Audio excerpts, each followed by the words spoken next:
filimkeena maanta waxaa ku bilaabmaya wiilkan oo lagu magacaabo Ishaan. Intaa kadib waxaan arkaynaa macalimadda oo sharaxaysa casharka. Ishaanna waa mid iska sheekaynaya oo aan xiisadana dhegaysanin. Kadibna macalimadda markay casharka dhamaysa ayay kicinaysaa. Waxaana u sheegaysaa in ardayda uu casharka mar labaad ugu celiyo. Kadibna Ishaan waxa uu bilaabayaa inuu qayliyo. Macalimaddana waa mid ku dhahaysa weligay ma arkin arday ka edeb daran. Intaa kadibna macalimadda waxay xiisadda uga saaraysaa dibadda. Kadibna ardayda waxay u soo baxayaan breega. Mid kastana waxa uu sii dhaafayaa isagoo u kale waxaa tahay wax matare. Xiisaddii labaadna waxay lahaayeen imtixaan. intaa kadibna waxaan arkaynaa Ishaan oo la weydiiyey su'aal fudud waxayna ahayd 3 lagu dhiftay 9. Ishaanna waxa uu ka fikirayaa su'aasha. Intaa kadibna Ishaan waxa uu suuraysanaya isagoo jooga cirka isagana uu yahay kabtanka. Intaa kadib waxa uu soo qaadanaya lambar 3 waxaanu suuraysanaya isagoo uu ku dhiftay lambar 9. lambar 9na ay saas ku burburtay. Intaa kadibna jawaabta waxa uu ka dhigayaa lambar 3. maskaxdiisana waa mid u sheegaysa in jawaabta 100% ay saxan tahay. mid ka mid ah ardayda isla dhiganaya fasalka ayaa weydiinaya waxa uu ka dhigay su'aasha. isagana waxa uu jawaabaya isagoo wejigiisa ay ka muuqato kibir. kadibna waxa uu sheegay in jawaabta ay tahay lambar 3.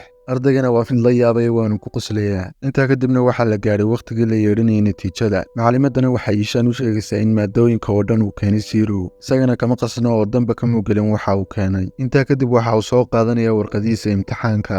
kadib isagoo jidka iska socda ayaa waxa uu ka warwaraya in haddii waalidkiisu ay ogaadaan natiijooyinkiisa ay dili doonaan. kadibna isaga waxa uu helayaa fikrad. waxaanu arkayaa 2 ay oo maraya jidka. kadibna waa u yeedhaya waxaanu siinayaa warqadiisa. intaa kadib marka uu yimaado guriga waxa uu waalidkiisa sheegay in isagoo jidka socda ay ka qaateen ay warqadiisa. aabahana waa mid ku xanaaqaya waxaanu dilayaa wiilkiisa. maalinkii xigay maamulaha waxa uu yeedhaya Ishaan waalidiintiisa. waalidiintana waxay imanayaan iskuulka. kadibna maamulaha waxa uu sheegay in Ishaan maadooyinka oo dhan uu keenay eber. sidoo kale maamulaha waxa uu sheegay in isaga aanu waxba fahmayn sidaa darteed ay u raadiyeen iskuul kale. maamulahana waxa uu sheegay in isaga sida walaalkii oo kale aanu aqli badnayn. walaalkiina uu ka mid yahay ardayda ugu sarreysay iskuulka. intaa kadib Ishaan waalidiintiisa waa ay soo baxayaan. labadoodana waxay isku dhex dagaalayaan gaadhiga. aabahana waa mid u sheegay in hooyada ay dhashay wiil doqon ah. labadoodana waxay caynayaan Ishaan. Ishaanna waa mid iska dhegaysanaya oo waxa uu saarayn gaadhiga xagga dambe. kadibna Ishaan abiyi waxa uu wacayaa saaxiibkiina waxa uu sheegaya arrinta ku dhacday wiilkiisa. kadibna saaxiibkii waxa uu sheegay inuu geeyo school boarding ah. kadib aabaha waxa uu qaadanaya fikradda saaxiibkii. intaa kadibna waxa uu xaaskiisa u sheegay inuu geyn doono school boarding ah. maalinkii xigay waxaan arkaynaa Ishaan oo la keenay iskuulka boardingka ahaa. maamulahana waxa uu sheegaya aabaha in halkan la keeno arday kastuu wax fahmi waaya. waxaana loo sheegayaa Ishaan in waalidiintiisa uu la kulmi doono maalinka Jimcaha oo keliya. maalmaha kalena uu joogi doono iskuulka. kadibna hooyadii abiyi waxaas kaga tegayaan isagoo arkaya. isagana waa mid ay ka muuqato murugo aad u fara badan. Ishaan waxa uu ahaa arday ku xun maadooyinka oo dhan laakiin waalidiintiisa waxayna ogeen inuu ku fiican yahay artiska. subaxa dambe waxaan arkaynaa Ishaan oo keligii meel iska fadhiya kaas oo isku geeyay 10,000 oo gobol oo ah wax carruurta ay ku ciyaaraan. waxaanu ka sameeyey qorax.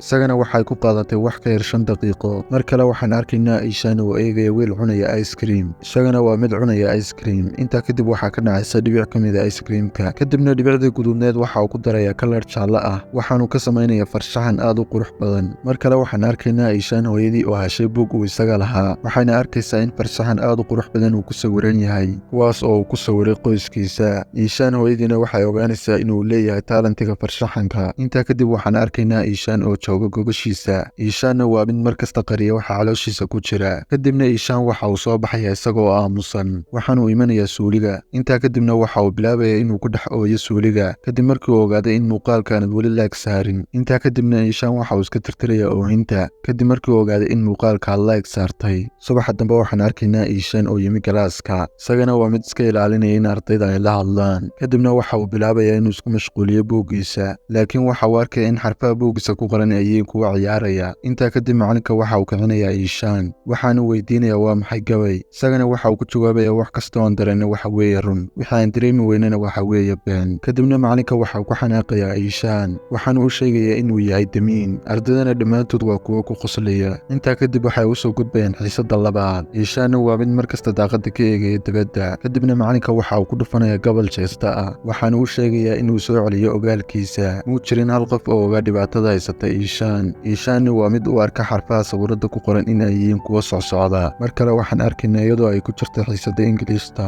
Ishaanna waxa uu sawiranaya in xarfaha sawirada ku qoran ay yihiin kuwa ciyaaraya. Ishaanna waxaa isku dhibanayeen macallimiinta oo dhan ilaa macallimiinta ka mid uu bixiyay Cabdinuur. ardaydana dhammaantood waa kuwa ku caynaya in uu yahay damiin. isagana waxa uu ka xanaaqayaa falcelinta ardayda. kadibna waxa uu bilaabaya in buugaagtiisa uu ku daro qashinka, warsadiisana uu ka tuuro dabaqa iskuulka. kadibna Ishaan waxa uu bilaabayaa beriyahaas inuu ardayda iskaga dhex baxo oo uu keligiis meel fadhiisto. maalinka xiga waxaan arkaynaa in la keenay macallin cusub, kaas oo ah mid aad u furfuran. ardaydana waxa uu soo gelaya isagoo ku labisan maryaha jookarka. kadibna waxa uu bilaabaya in ardayda uu la ciyaaro. ardaydana waa kuwo dhammaantood ku faraxsan maadaama ay heleen macallin ka duwan macallimiinta kale. macallinkan waxaa lagu magacaabaa Neek, waxaanu dhigayaa maadada farshaxanka. maalinka xigta Neek waxa uu soo gelaya ardayda. macallinkanna waa macallin ka duwan macallimiinta kale, yacni qaabka fiican uu ardayda wax ugu dhigayo. kadibna macallinka waxa uu dhammaantood u qaybinaya warqado cad, waxaanu u sheegaya in dhammaantood ay ku sawiraan waxa ay doonaan. ardaydana dhammaantood waxa ay bilaabayeen in mid kasta waxa uu rabo uu ku sawiro. kadibna macallinka waxa uu bilaabaya in uu ardayda ka aruuriyo warqadaha, laakiin waxa uu arkaya in Ishaan warqadiisa ay tahay mid cad. macallinkana waxa uu la yaabayaa Ishaan, waxaana ogaanaya in Ishaan xiisadaha kale laga soo saaro. sidoo kale Ishaan uu yahay mid markasta keligii fadhiista.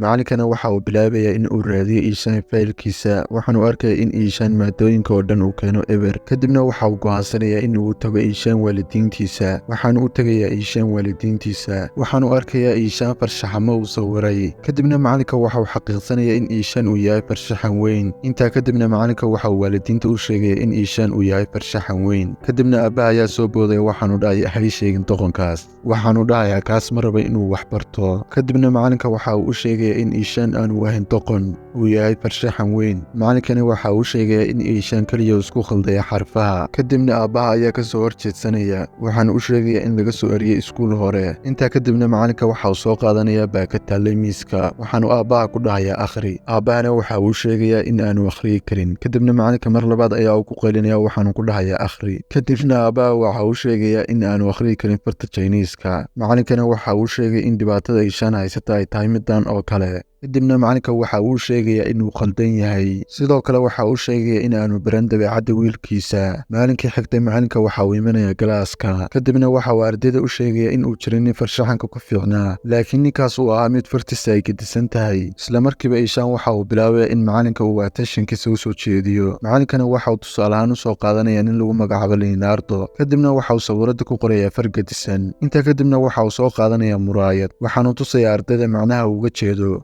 Ishaanna waxa uu bilaabaya inuu qoslay markii ugu horreysay. kadibna macallinka waxa uu bilaabaya inuu fahansiiyo xarfaha Ingiriisiga. sidoo kale waxa uu gacantiisa ku qorayaa xarfaha Ingiriisiga. isagana waa mid dareemaya waxaanu sheegayaa xarafka lagu qoray gacantiisa. Ishaanna marba marka kasi dambeysa waa uu soo fiicnaanayaa. sidoo kale fartiisa waxay noqonaysaa mid toosan. macallinkana waxa uu dareemaya in Ishaan uu isbedelay. maalinka xigtay macallinka waxa uu imanaya Ishaan aabihii, waxaanu ku dhahayaa ka waran doqonkii aan dhalay. intaa kadib macallinka waxa uu ga sheekaynayaa aabbaha sheekayr oo gaaban. waxaanu ku dhahayaa 3 nin ayaa u yimi geed yar oo soo koraya. kadibna waxay rabeen in ay jaraan geedkaas, laakiin inta ayna geedka jarin waa ay ku qaylinayaan. subax dambe iyaga oo raba geedka inay jaraan ayaa arkeen in geedka uu dhintay bir hore. kadibna aabbaha waxa uu dareemaya in uu khaldan yahay. sidoo kale macallinka waxa uu sheegaya in isaga uu yahay geedka. aabbahana waxa uu ku tilmaamaya nimanka raba inay geedka jaraan. kadibna aabbaha waxa uu ka soo baxaya xafiiska isaga oo murugaysan. waxaanu arkayaa wiilkiisa oo akhriyaya boodh ku dheggan iskuulka. aabbahana waxa uu dareemaya in wiilkiisa uu isbedelay. kadibna iskuulka waxa uu iskaga tegaya isaga oo murugaysan, dhinacna ka faraxsan oo ogaaday in wiilkiisa uu isbedelay. subaxa dambe waxaan arkaynaa Ishaan oo isku diyaarinaya imtixaanka artiska. isagana waxa uu ahaa mid aad ugu faraxsan inuu ka qayb galay imtixaankaas. isagana waxa uu imanaya imtixaanka. ardaydana dhammaantood waxay bilaabayeen inay isku dayeen inay sawiraan farshaxan qurux badan. Ishaanna waxa uu noqonaya qofkii ugu horreeyay ee sawira. kadibna macallinka markuu arko farshaxanka uu sawiray waa uu la yaabayaa, waxaanu arkaya in farshaxan aad u qurux badan uu sawiray. ardayda iyo macallimiintana waxay iskugu imanayaan halkan si loo qiimeeyo ardayga ugu farshaxanka quruxda badan. kadibna maamulaha waxa uu noo sheegay in Ishaan uu yahay qofka ugu farshaxanka quruxda badan. ardaydana dhammaantood waa ay u sacbinayaan, laakiin Ishaan waxa uu ku weerarayaa qeylada ardayda maadaama hore ardayda uga soo qaaday shoog, kuwaas oo markii hore si xun ula dhaqmi jiray. isagana waxa uu isdhahayaa soo kac, laakiin waa uu weerarayaa. kadibna isagoo dhulka kusii dhici raba macallinka ayaa qabanaya. macallinkana waxa uu keenayaa stageka. kadibna Ishaan waxa uu la ilmaynaya farxad darteed. waalidiintiisana sidoo kale waa kuwo la ilmeynaya farxad darteed. filimkeennana halkaas ayuu ku dhammaaday. sidoo kale filimkeenna waxaan ka faa'iidaynaa in macalinka wanaagsan uu yahay mid bedeli kara noloshaada. asxaabta hadda muuqaalka ilaa halkan soo gaadhay waxaan kaa codsanaynaa muuqaalka like saarto. sidoo kale asxaabta 2000 subscribe waxba noogama harin. waxaana rajaynayaa in wiigan dhexdiisa aan ugu gaadhisaan 2000 subscribe iyo in ka badan. waa inoo muuqaalkan muuqaalka xiga.